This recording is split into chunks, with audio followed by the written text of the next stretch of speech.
now we have Nikki Paige in the building. How you doing? I think she's trying to get her. It's a mute button. Let me get you unmuted. Help out, Francois. I'm trying to help her out. Let's see. You look gorgeous if you can hear us. Thank you. There she goes. You're welcome. You can hear me now? Yes, Yeah, we can hear you. Oh, cool. I figured it out. I wasn't sure if I was going to be able to. It's okay. What's good, guys? How are you? What's up? How you doing, Kate? Good. Go ahead. How are you doing today? Doing good. Just running around, having like crazy, crazy experience in life, like all of us. All right. Well, to get started with the interview, I kind of wanted to see if you could share with us a little bit more. I was reading an article it was describing your journey, and you talking about you trying to find yourself in your music and the different challenges that you've had in this journey. Can you go ahead and break that down for us a little bit more? Yeah, so I started really young. I started writing probably like 5 or 6, but then I decided, I was like acting and stuff, and then all of a sudden one day I was like, I really just want to be more of a singer. Like I did like a talent show, and my principal at my talent show was like, yo, we need to get you into like somehow in the industry. So I ended up moving to Southern California from Stockton, and then at like next thing you know, I started doing like playing in churches, and then I joined like a reggae what type of band. church? Every different type of religion. Like I was super confused. So you in there with the atheists too, huh? Everybody doing their thing. They're like, yeah, holy Jesus. It was crazy. They were like demons, like trying to. I was like 8 years old, confused. Like I don't have any demons, but it was cool. It was quite the experience, and learned a lot about soulful kind of music and gospel and stuff like that. So from there I joined like a reggae band, and I met this guy named Brian Wilson who like was from the Beach Boys, and he ended up introducing me to Warner Chappell at like 11. And so I signed my first publishing deal at 11 years old with Warner Chappell, and started writing songs. And then from there I met this lady Barbara Orbison, who is the widow to Roy Orbison. I don't know if you know who that is. Of course. Yeah, he's like Legend. Yeah. So his widow signed me and like bought me off of Warner at 12, and I went around the world and was like, So let me get. I don't mean to stop you, but the Beach Boys, the actual group, the Beach Boys. Yeah, there's a guy named Brian Wilson who like found Brian me. Wilson, and then he ran into Roy Orbison's widow. That's big in itself, because those are 2 big people in the game. Especially at a young age, that must have been. I had no idea who they were. Like, so it wasn't like that crazy. Yeah. I was like telling my parents, and they're like, "Wait, what?" And I'm like sitting there hanging out with Ringo Starr in like London, and they're like, "Huh?" And I was like, "I don't know." Like I'm sitting here watching American Beauty with Ringo Starr, and he was like, "You probably shouldn't be watching this." And I was like, I don't think so either, but so it was an experience. You said they bought you out, like, so they bought you out of your deal and they gave you like a large lump sum? Yeah, they, publishing deals, they give you not like really a large lump sum, but for my age, I guess you could say that was like a gang of money. It wasn't that much. It wasn't like great of a deal or anything, but right. For being so green and so young, they're just like, oh, they just saw something in me, and they're like, well, let's start her out with $30,000, and then it went from that to like $60,000 and a $5,000 bonus. And so I've seen so many different types of like deals, publishing deals, record deals, and it's just like they're all crazy. But are you with any publishing deals right now? No, not right now. I just I'm free of all my deals. So would you say that you've found your sound now versus when you first started? Do you have a distinct like, okay, this is the type of genre that I do? That's really crazy, because like my whole life that was my struggle. It's just like who am I? Like what's my identity? What's my what's my sound? But if you really listen to like if I played you something when I was like 9 years old, I sound very similar. Just I know how to breathe better. I have like better breathing techniques, and so I sound pretty much the same. And I'm still into like the same like pop and weird music, But like I kind of always had it. I just became a better writer like for myself. You know what I mean? Mm-hmm. Do you put any? I'm sorry, Nikki. Do you put any type of like, stipulations and a lot of pressure on yourself whenever you're making music? Because I know a lot of artists fall into a box of, this is my sound, or they can't find their sound. No, I just kind of like nowadays. I've been doing this for so long that I don't even want to hear the beat that I'm recording to. I go in, I just say push record. I don't want to hear it, and everyone that works with me knows now. Just like she doesn't want to. I want to start freestyling and really coming off the top of like what I'm actually hearing and feeling like immediately, because that's usually like my best stuff. And I don't like, I would say like if I'm recording that way, I don't know like where the beat is going to go because I have never heard it. You know what I'm saying? So it kind of leaves like an element of surprise where, there's only like 12 notes or like 24 tonalities. So there's only so many different variations of chord progression. So you can kind of predict what's going to happen.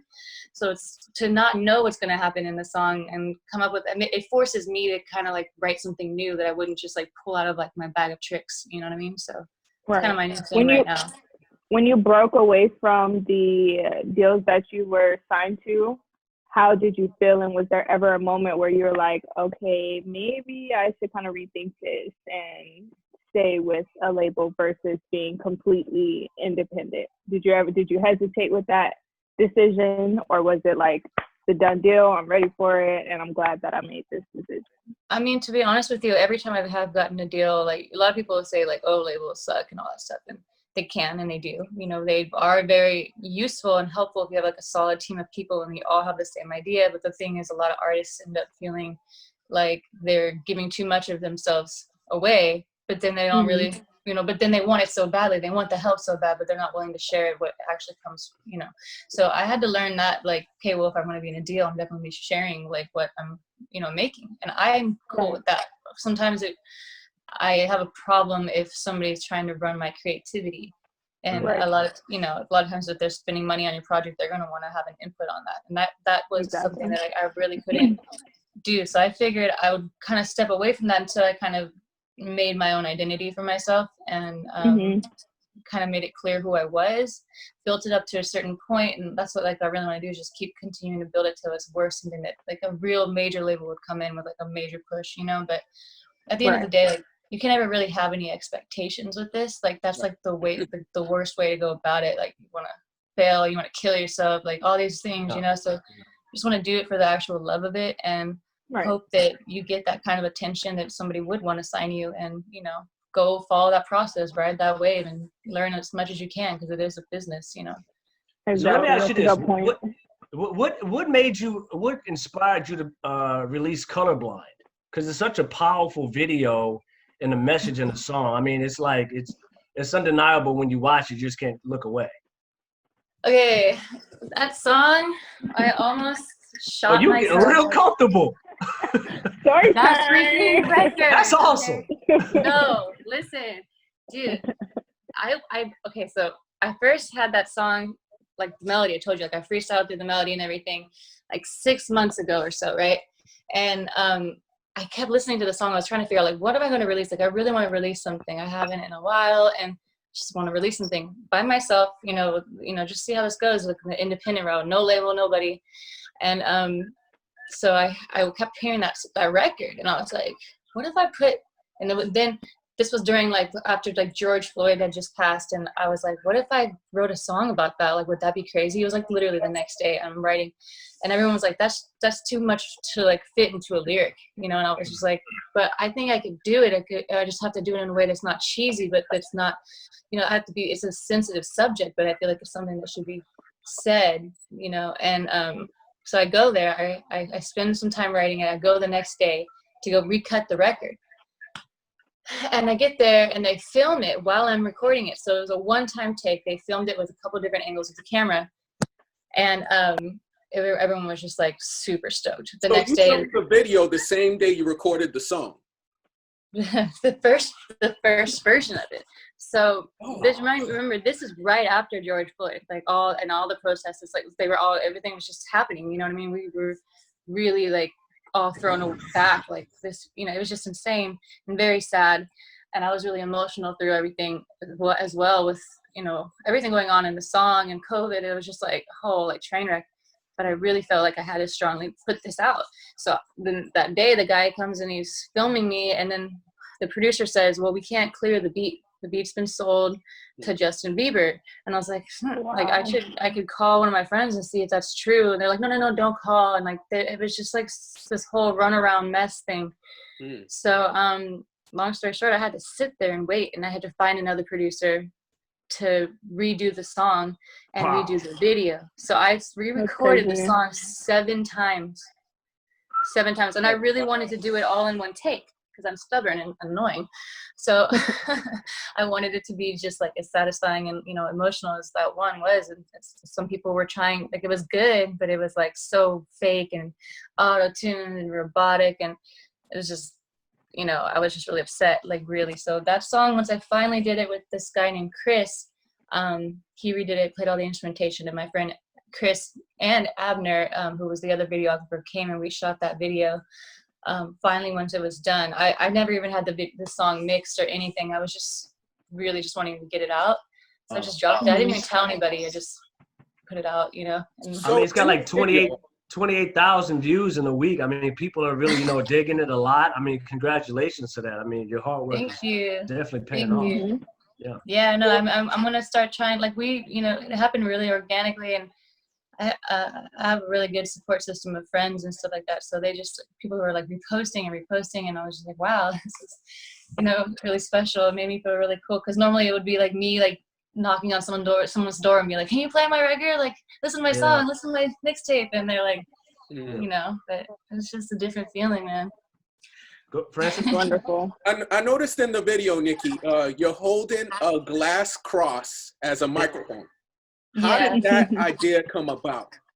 Okay, so I like literally called my friends for this video, and I was like, they're really busy, but I just decided that I want to get these little kids in the video, and they're gonna be praying, and God's gonna be looking down at the protest and like listening to the prayers, and just like really pissed and confused of what's going on. This world is, you know, a whole mess. So God's like sitting there just like, what if I act like you and I'm drinking and smoking cigars? You know, I kind of left it up for like the viewer's interpretation, but that's kind of how I wrote out the treatment.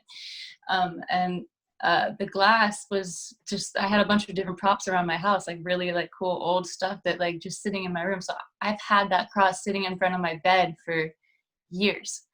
So the day of the shoot, I pulled it, and I was like, I took it, and I just decided, because we had this projector. And so I was like playing with flashlights and seeing if like I could shine the cross and make it illuminate the wall like a bigger cross. So, and it did. And I was like, all right, well, now it's my microphone. Like, hey. I mean, that worked out. Very different. I've never seen anything like it.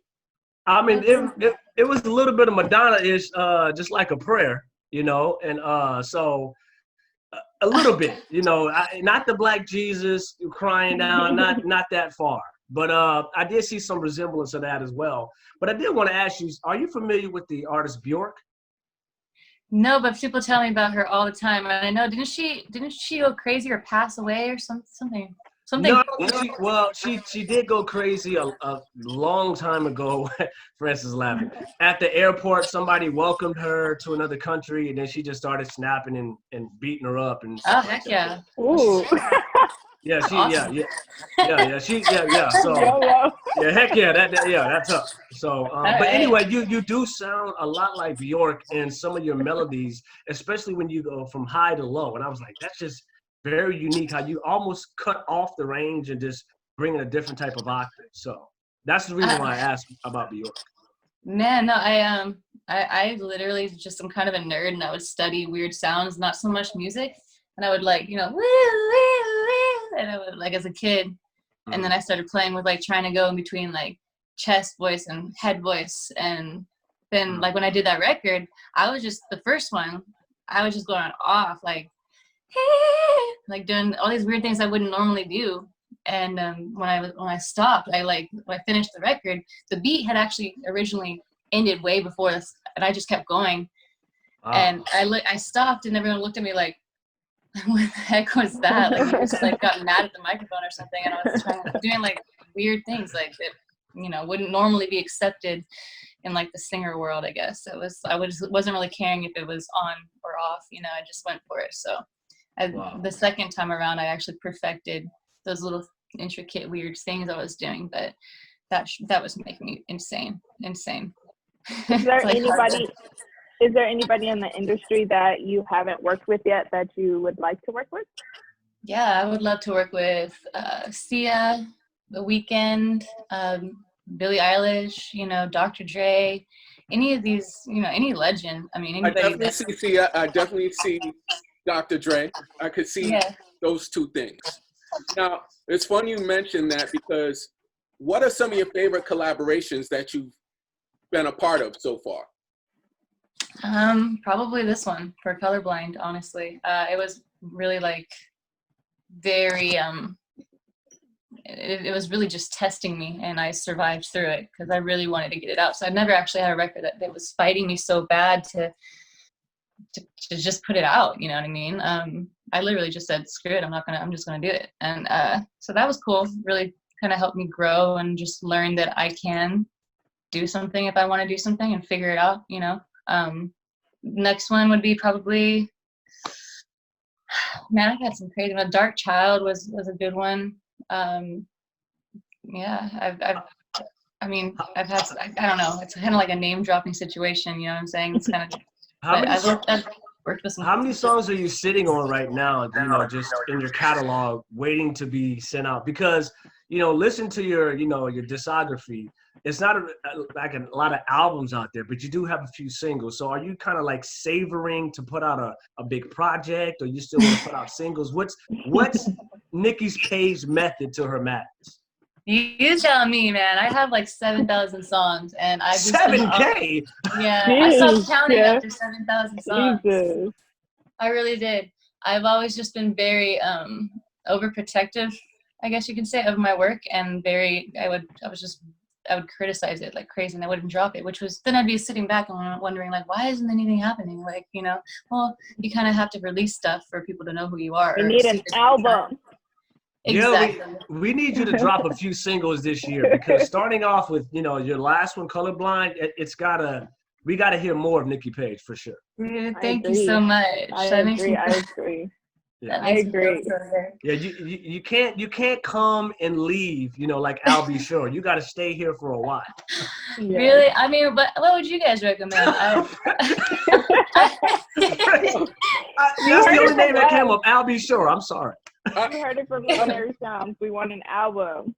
Right. Well, I got you. I actually really do have an album that I'm considering. You know, I'm really kind of, I mean, I'll send you guys some music too after this and see what you think. But I'm very picky, like very, very picky. They call me Picky Nikki.